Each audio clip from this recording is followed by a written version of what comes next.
Bonjour, aujourd'hui nous allons vous présenter le plan du chapitre 1 des PFE qui concerne section 1, l'environnement économique du stage, section 2, l'analyse SWOT de l'entreprise, section 3, cadre de stage, qui est présenté par Eden Bouali, Mohamed Aghrairi et Ryan Dridi.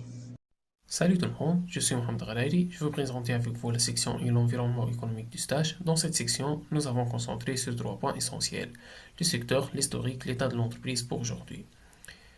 Pour commencer, nous pouvons remarquer l'importance de l'entreprise dans ce secteur à travers sa contribution dans la création de richesses et de l'emploi, malgré la concurrence qui est très élevée à l'échelle nationale et internationale et les normes de sécurité agroalimentaire qui sont très strictes. Pour l'historique de l'entreprise. À sa phase de création, en 1992, l'entreprise a la capacité de créer une richesse et aussi de diversifier ses produits. Mais dans les années 2000, à cause de l'importance de la concurrence, elle entraîne dans une phase de baisse. Et à travers sa politique, elle surmonte cette phase. Et finalement, l'entreprise a contribué dans le secteur à travers une stratégie d'investissement dans les innovations et l'internationalisation.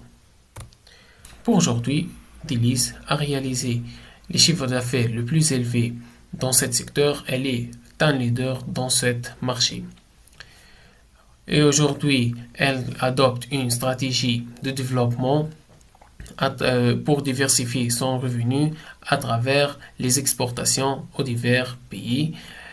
Et plus que ça, l'entreprise à l'innovation, elle est un principal développeur dans les innovations des produits bio et sains.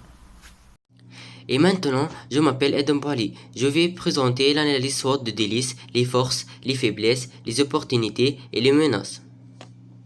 Premièrement, les forces de Délice. Il est le leader de marché. Délice est le premier producteur des produits laitiers en Tunisie. Distribution efficace, présence dans tous les circuits de distribution, café, restaurants, supermarchés, etc. Et une large gamme de produits, lait, yaourt, fromage, jus, et etc. Ce qui lui permet de répondre aux besoins variés des consommateurs. Deuxièmement, les faiblesses de Délice. Dépendance au marché tunisien, faible présence à l'international, ce qui limite la croissance hors de la Tunisie.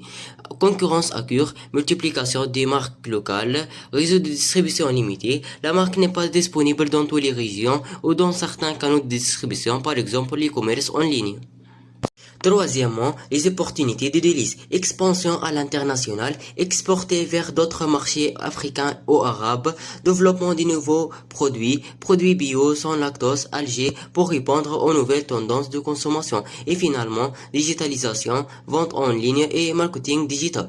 Derrièrement, les menaces de Délice, concurrence accrue, présence des marques internationales et de nouveaux entrants sur leur marché, instabilité économique et politique en Tunisie a un impact sur la consommation et les investissements. Et finalement, les crises sanitaires mondiales, par exemple Covid-19.